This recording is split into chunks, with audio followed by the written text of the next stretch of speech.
Listen, you just texted them, they saw it, and they didn't reply. Your heart dropped. Your brain went into overdrive. What did I do? Did I say something wrong? Are they mad at me? Stop. Take a breath. Their silence isn't a reflection of your worth. It's an opportunity to show them you have self-respect. Here are 5 powerful things you need to do the moment someone ignores you. When someone ignores you, the first instinct most people have is to react immediately, to grab their phone, type that long message and demand an answer. But here's the truth, reacting is emotional, responding is powerful. Reacting is about them, responding is about you. When you react in the heat of the moment, you give them control over your emotions, your dignity, and your next move. You hand them the steering wheel of your self-worth and say, drive me wherever you want. That is the biggest mistake you can make. Stop. Breathe. Count to 10 if you must.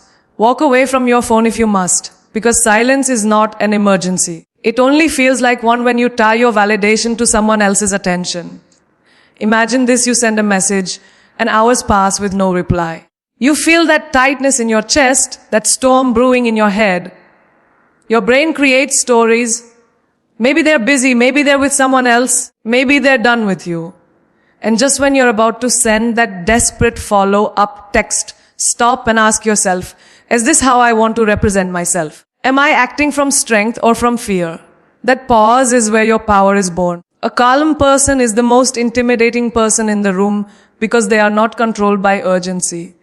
When you wait before you respond, you are telling yourself, I am in charge of me. My mood is not rented out to anyone. Think about your daily life.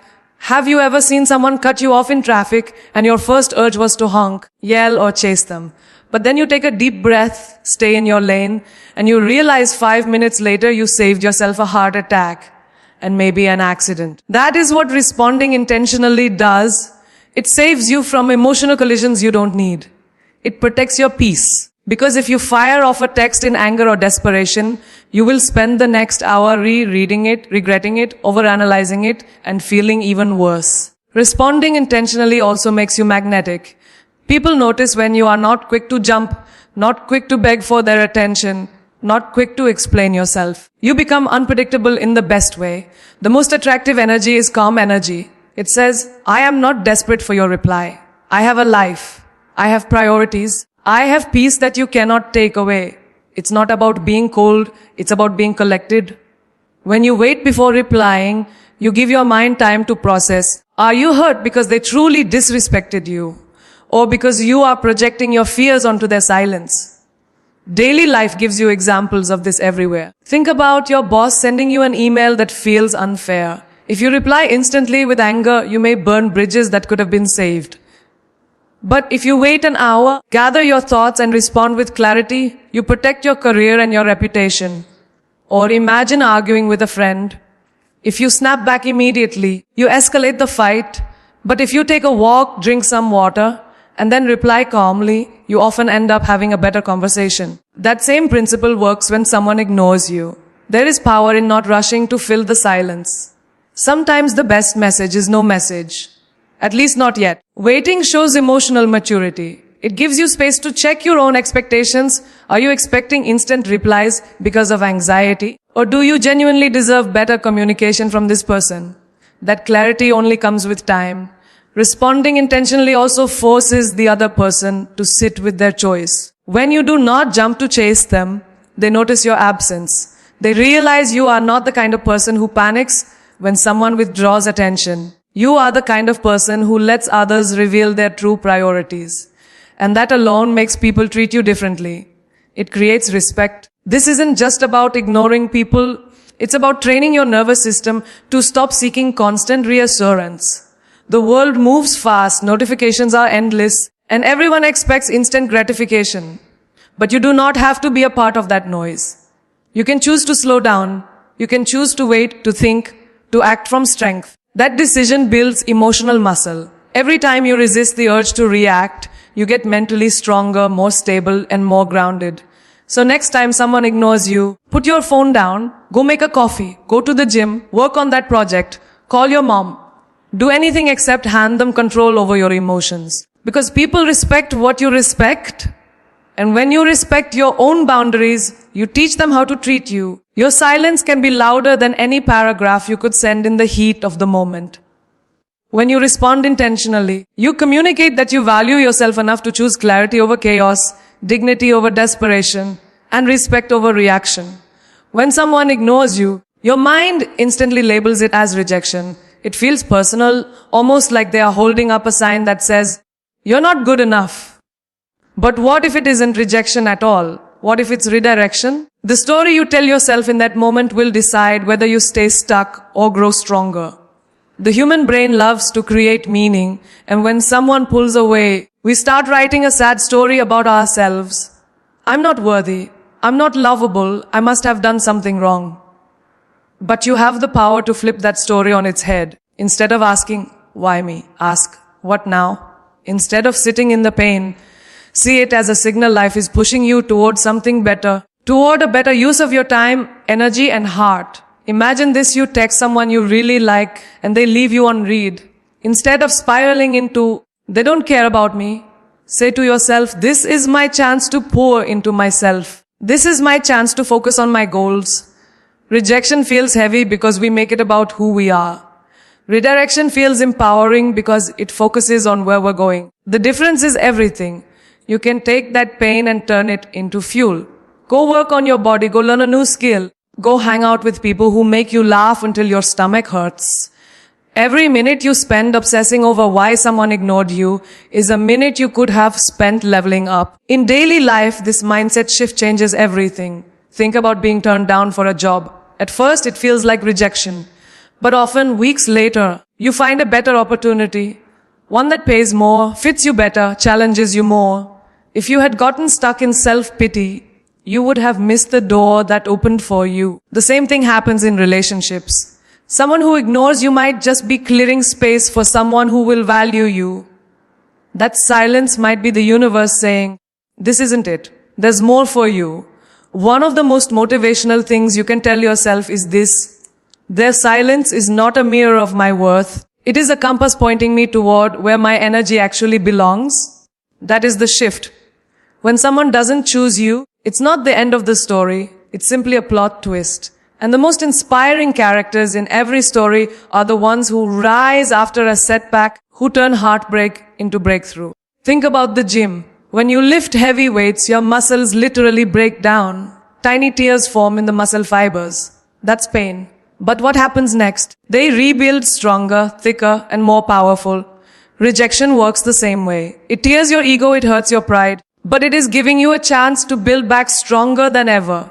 You just have to stop seeing it as punishment and start seeing it as preparation. Daily examples are everywhere. When you miss a bus, you think, "Great, now I'm late." But maybe missing that bus kept you out of an accident. When someone cancels on you, it feels rude, but maybe that frees up your night to meet someone who changes your life. When someone stops replying, it stings, but maybe it is giving you the quiet space you need to hear your own thoughts for once. There is power in seeing every closed door as a guidepost that says, "This way, not that way." It's easy to get stuck replaying what went wrong, but what if you asked yourself a different question? What can I do with this moment to make my future self proud? That is how you shift the narrative. You stop waiting for someone else to validate you and you become the main character of your own story again. People who master this skill are unstoppable. They don't crumble when ignored. They get focused, they get disciplined, they get dangerous in the best way. The truth is, you can't control who ignores you, but you can control what you do next. And what you do next is what defines you. You can let it break you, or you can let it build you. You can keep knocking on a closed door, or you can turn around and find a better one. When you start seeing rejection as redirection, you stop being a victim and you start being a creator. You start turning silence into strategy, pain into power, and hurt into hunger for a better life. When someone ignores you, the first battlefield isn't out there with them. It's inside your mind. Your phone becomes a landmine. Every notification sound makes your heart race. Every time you open that chat and see, "Last seen just now," but no reply from them, you tear a piece of your peace away. This is why controlling your space and removing emotional triggers is not just helpful. It's necessary. Your mental environment decides whether you heal or stay stuck. If you keep feeding your brain reminders of their absence, you keep reopening the wound. Mute the notifications. Yes, that one simple act is powerful. Because every ping is not just a sound, it's a spike of dopamine followed by a drop of disappointment. And you don't need that roller coaster. When you mute them, you are not punishing them. You are protecting yourself. You are saying, I choose what energy enters my day. That one decision keeps you from obsessively checking your phone every 5 minutes, from letting your emotions swing like a pendulum depending on whether they texted or not. Think about how we handle toxic environments in daily life. If a room is filled with smoke, you don't stay there coughing and crying.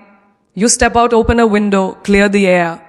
Yet so many people stay in toxic digital rooms, breathing in emotional smoke every time they refresh a chat or scroll through someone's profile. Controlling your space is opening that window for your mind. It is saying, I deserve fresh air. Another practical move. Stop stalking their social media. Every time you go to see what they posted, who they followed, who they're with, you are handing them power over your emotions. If you see something you don't like, your entire mood for the day collapses. And here's the truth, you can't heal in a place that keeps hurting you. So unfollow if you have to, or at least take a break. Out of sight is not about being petty. It's about being free. Daily life gives you countless examples. Think about how we diet. If you're trying to eat healthy, you don't keep junk food sitting on the kitchen counter. You remove the temptation. You stock your space with what nourishes you. The same applies to emotional triggers. If you want to feel at peace, remove the things that disturb your peace. Clean up your digital environment. Clear out the conversations that drain you and fill your space with what builds you. Motivational books, good music, calls with people who make you laugh. Control your physical space too. Rearrange your room, light a candle, go outside and get fresh air. Sometimes a simple change in environment shifts your entire emotional state. Your mind feels different when your space feels different. This is why cleaning your room when you're upset feels so therapeutic. Because you are subconsciously creating order outside to find order inside. This principle also works with people. You don't have to block them in anger, but you can create healthy distance. If you know that seeing their name pop up ruins your mood, move that chat to archive. If you know certain friends keep feeding your obsession by talking about them, change the topic or spend time with people who help you focus on yourself. Emotional control is not about ignoring your feelings. It's about setting up your life so those feelings don't control you. One of the most motivational things you can tell yourself in this phase is, I am the gatekeeper of my peace. No one gets access to your emotions unless you allow it. This mindset is powerful because it puts you back in the driver's seat. You stop living as a reactor, jumping every time they post something or appear online. And you start living as a creator, designing a space that supports your growth. This also trains you for the future. Because life will keep testing you with people who disappoint, disappear, or disrespect you. But when you've learned to control your space, you've built a fortress inside your mind. And in that fortress, no ignored message can break you, no silent treatment can shake you, no absence can make you forget who you are. You become untouchable, not because you don't feel pain, but because you refuse to keep reopening the same wound with the same triggers. One of the hardest things to do when someone ignores you is to stop yourself from demanding answers. Your mind screams for clarity. You want to know why. You want closure.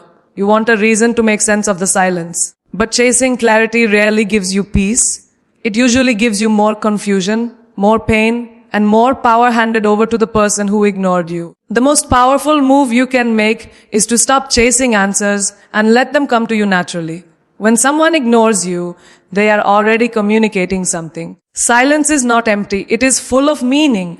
It tells you about their priorities, their respect for you, and their willingness to invest in the connection. When you chase clarity, you are essentially saying, I need you to explain yourself so I can feel okay. That gives them control over your emotional state. And if they don't reply, you spiral even deeper. But when you stop chasing and let clarity come to you, you flip the power dynamic. You send a message without sending a message. I respect myself too much to beg for your explanation. If you want to talk, You know where to find me. That calm energy is powerful because it shows you are not addicted to answers. You are at peace even without them. Daily life gives examples of this all the time. Imagine you are waiting for exam results. You can refresh the page 100 times. You can email your professor. You can pace the floor all night. But the result will still come when it comes. All your worry did was exhaust you. The same thing happens with people. You can send 10 follow-up texts asking why they are silent, but if they are not ready to reply, they won't. And even if they do reply under pressure, that reply will not be genuine. It will be forced. Forced clarity never feels satisfying. Letting clarity come to doesn't mean doing nothing. It means shifting your focus back to yourself. Go live your life. Go laugh, work, build, grow. Because real answers often reveal themselves when you stop staring at the door. Sometimes people come back and explain themselves weeks later. Sometimes their actions make it clear without words. They stay gone. They keep ignoring you. And that silence becomes your closure. But either way, you stayed in your power because you didn't chase. Think about how we handle mysteries in movies. The best thrillers don't give away the twist in the first 10 minutes. They make you wait. They let the story unfold naturally. And when the reveal comes, it's more satisfying because it makes sense in the bigger picture. Life works the same way. Sometimes you don't get answers immediately because you are not ready for them yet. Time has to pass, lessons have to be learned, distance has to be created. And then one day you look back and think, oh, now I understand why that happened. This mindset protects your dignity because nothing drains your self-respect faster than begging someone to talk to you. If they value you, they will come to you without being chased. And if they don't, you just saved yourself from wasting more time on someone who never had the courage to give you honesty. That in itself is an answer. A painful one, but a clear one. In daily life, think about how nature works. You don't pull on a flower to make it bloom faster. You water it, give it sunlight, and wait. The same goes for people and situations. If there's clarity to come, it will bloom in its own time. Your job is to keep your peace and stay grounded until it does. This is where your mindset becomes unshakable. You train yourself to say, I don't need every answer today to move forward. That one thought frees you from the prison of overthinking. You stop sitting with your phone, reading messages, trying to decode hidden meanings. Instead, you say, if this matters, I'll know in time. If it doesn't, I'm glad I didn't waste my energy. That is maturity. That is power. And that is how you rise from being a person who begs for explanations to being a person who lives in quiet confidence, knowing that the right answers will always reveal themselves when they are meant to. When someone ignores you, the urge to lash out or to send a long, emotional message is almost irresistible. You want them to know how much they hurt you. You want to shake them out of their silence. But here's where your strength is tested, not in how loud you can be, but in how calm you can stay. Responding with calm confidence is one of the most powerful things you can do. Because it shows that your emotions are not up for sale, not available for someone else to control. Calmness is not weakness, it is power under control. It is saying, I feel the storm inside, but I will not let it run my life. A calm response might look like this. After waiting and giving yourself space, you simply say, hey, noticed you've been quiet. Hope you're good. That's it. No paragraphs. No accusations. No guilt tripping. Just a clear, composed message that leaves the door open for them to step through if they choose. This communicates volumes about you. That you are mature, emotionally stable, and that you will not beg for attention, but you are willing to have a conversation if they are. Daily life shows you the power of this approach all the time. Think about arguments you've had in the past. When one person stays calm while the other person yells, who looks more in control? The calm person. They have the ability to lower the temperature of the room simply by not matching the chaos. You can do the same thing here. When someone ignores you and you respond calmly, you lower the emotional intensity. You stop the cycle of drama before it starts. This is the same principle negotiators using high-stakes situations. When faced with angry, irrational demands, they lower their tone, slow their words, and keep their composure. Why? Because panic leads to poor decisions. Calm leads to clarity. If you want clarity from someone, your best chance of getting it is not by bombarding them with frantic messages, but by showing that you are grounded and ready for a respectful exchange. Confidence is the other half of the equation. Responding with calmness is good, but doing it with quiet confidence is even better. Confidence says, I am not shaken by your silence. I know who I am. I know my worth. Whether you reply or not, I will be fine. That energy is magnetic. People feel it. It makes them curious. It makes them respect you. Because most people are used to others chasing them pleading or exploding in anger. When you stay calm and confident, you stand out. You become the person who cannot be emotionally manipulated.